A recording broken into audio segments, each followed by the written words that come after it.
સાહેબના સ્વાગતને વધાવીએ.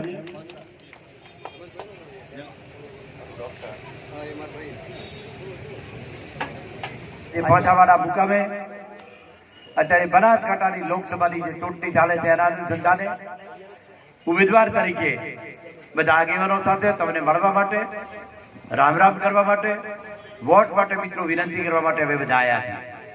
આજના આ કાર્યક્રમમાં ઉપસ્થિત બનાસકાંઠા જિલ્લા લોકસભાના ઇન્ચાર્જ, બબે ટર્મ સુધી જે જિલ્લા ભાજપના પ્રમુખ તરીકે પણ કામગીરી કરી છે એવા આદરણીય રાણાભાઈ દેસાઈ આપણા વિસ્તારમાં ધારાસભ્ય તરીકે રહીને ખૂબ કામ કર્યું છે. નવસારી હતા ત્યારથી પણ વિસ્તારની ચિંતા કરતા હતા એવા મારા વડીલ મિત્ર આદરણીય મફતભાઈ પુરોહિત સાહેબ, આપણા ડેરીના વાઇસ ચેરમેન, માર્કેટ કમિટી ડીસાના ચેરમેન અને બનાસ મેડિકલ કોલેજના પ્રમુખ આદરણીય ભાવજીભાઈ દેસાઈ, આદરણીય જિલ્લા ભાજપના ઉપપ્રમુખ ભાઈ શ્રી મેરુજી ધોક, અનુસૂચિત જાતિ મોરચાના પ્રમુખ ભાઈ શ્રી ભરતસિંહજી, ભાઈ શ્રી જવાભાઈ, ભાઈ શ્રી જયેન્દ્રભાઈ,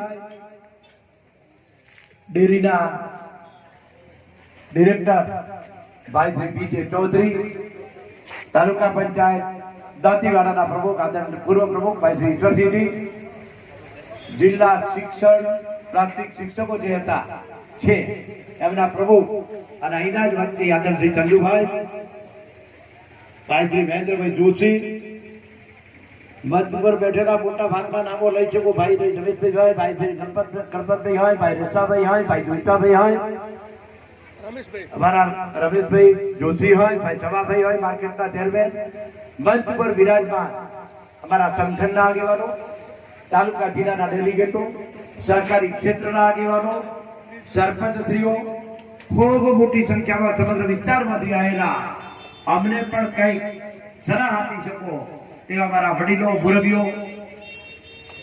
યુવાન મિત્રો, મારી બહેનો, નાના મોટા આપ સર્વે પત્રકાર મિત્રો, મારા પહેલા ઘણા વક્તા હોય આદરણીય રાણાભાઈએ, ભાઈ શ્રી મફતભાઈએ, ભાઈ શ્રી ભાવજીભાઈએ ઘણી બધી વાતો કરી. અત્યારનો જમાનો જ મિત્રો એવો છે કે જે સમગ્ર દેશમાં ચાલી રહ્યું છે એની એક એક રજે રજથી આપવાની છે. દેશ માટેની મિત્રો ચૂંટણી ચાલે છે. સ્થાનિક મુદ્દાઓની આ ચૂંટણી નથી નગરપાલિકાની ચૂંટણી, નથી તાલુકા જિલ્લાની ચૂંટણી કે નથી ધારાસભાની. દેશ માટેની ચૂંટણી છે, દેશના ભલા માટેની ચૂંટણી છે, દેશનું ભલું કોણ કરી શકે એના માટે ચૂંટણી છે. દેશમાં નરેન્દ્ર મોદીનું શાસન ચાલે છે.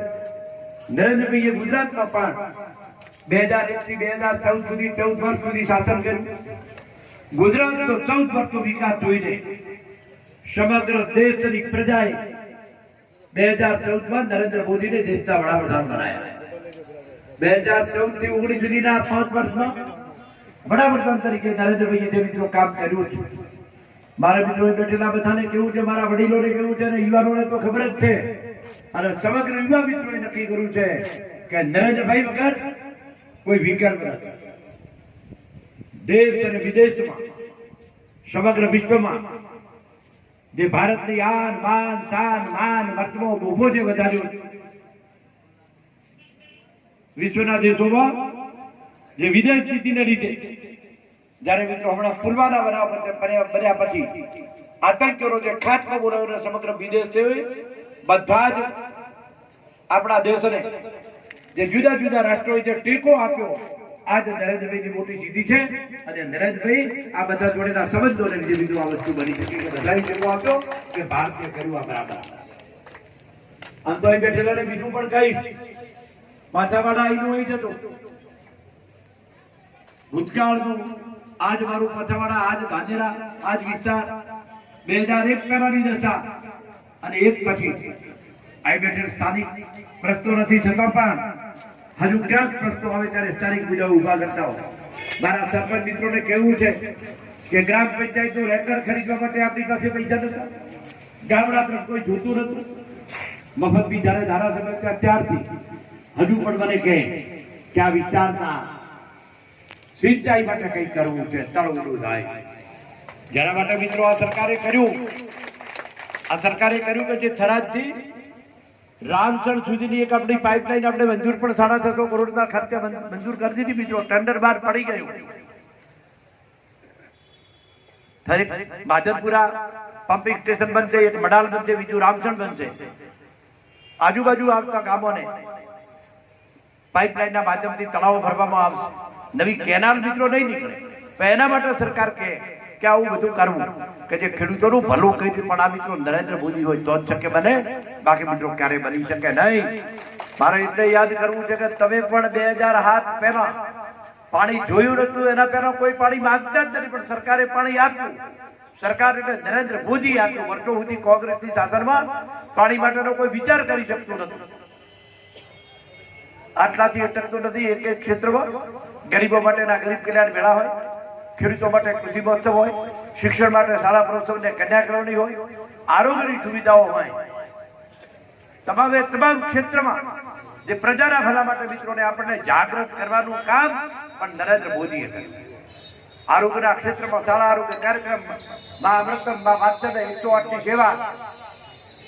મિત્રો ભૂલી ગયા કે શું હતું? ટેટા હાંકતા હતા, ટેટા હાંકીને રાજી થતા હતા, બોટલો બળતી હતી, ડીપીઓ બળતી હતી. ડીપી 2 મહિના સુધી મળતી નથી. પણ યાદ કોણ કરે કે શું હતું? બધું ભૂલી ગયા. માત્ર ઉત્તર ગુજરાત તો ભળવી કે જે ગુજરાતમાં શાસન કર્યું, ત્યારે ગુજરાતમાં જે કર્યું ને દેશના વડાપ્રધાન તરીકે રહીને જે મિત્રો કામ કર્યું છે. આમ તો અહીંના વાસીઓને યાદ પણ કરાવું કે 2001 મિત્રો અષાઢી બીજ આવે ત્યારે એમ થાય કે જગન્નાથજીની યાત્રા અમદાવાદમાં નીકળશે કે કેમ? પાલનપુરમાં શું થશે? પાલનપુરમાં પણ કરફ્યુ રહેતો, અમદાવાદમાં પણ કરફ્યુ રહેતો. અહીંથી જવું હોય તો અમદાવાદ ફોન કરવો પડતો, આવીએ કે કેમ, સલામતી છે કે કેમ? જે 2001 સુધી મિત્રો કરફ્યુ નામની ચીજ ભૂલી ગયા. 25 વર્ષથી નીચેના મારા યુવાનોને ખબર નહીં હોત કરફ્યુ કેવો હતો. અને અત્યારે સલામતી માટે ઘણી બધી મિત્રો ખૂબ સાધન સંપન્ન સુખી બધું જ છે, પણ જો આપણી સલામતી નહીં હોય તો મિત્રો બધું નકામું. એટલે સલામતી માટે જે બળદ માણસની જરૂર છે. અને એટલા માટે મારે તમને બધાને કહેવું છે, કામો ખૂબ થયા છે, ખૂબ થશે, પણ જે બાકી છે પણ મિત્રો આ બળદ માણસના શાસનમાં થશે. 55 વર્ષ સુધી કેન્દ્રમાં કોંગ્રેસની સરકારે કામ કર્યું, સત્તા ઉપર રહી. જો એને આપણા પ્રશ્નો સોલ્વ કર્યા હોત તો અત્યારે કઈ બાકી જ નહીં હોત. અત્યારે કોંગ્રેસના મિત્રો ક્યાંક ક્યાંક લોભ લાલચ આપવા માટે આવે છે કે મારે ખેડૂતો માટે કામ કરવું છે, ગરીબો માટે કરવું છે. 55 વર્ષમાં શું કર્યું મારે આ મંચ ઉપરથી એમને પૂછવું છે. 55 વર્ષમાં ગરીબો કેમ યાદ ના આયા? ખેડૂતો કેમ યાદ ના આયા? અને હવે યાદ આવે છે. અને એ સમયમાં જયારે રાજીવ ગાંધી દેશના વડાપ્રધાન હતા ત્યારે એવું કહેતા હતા હું દિલ્હીથી રૂપિયો મૂકું છું, ગામડા સુધી જતા જતા 15 પૈસા થઈ જાય છે, 85 પૈસા વચ્ચે ખવાઈ જાય છે. આ રાજીવ ગાંધી દેશના વડાપ્રધાન કોંગ્રેસના હતા. આપણા મિત્રો કીધું ત્યારે નરેન્દ્ર મોદી જે દેશમાં ત્યાંથી જે રૂપિયો મૂકે આખે આખો રૂપિયો અહીં આવે, ક્યાંય વચીટીઓ ના આવે.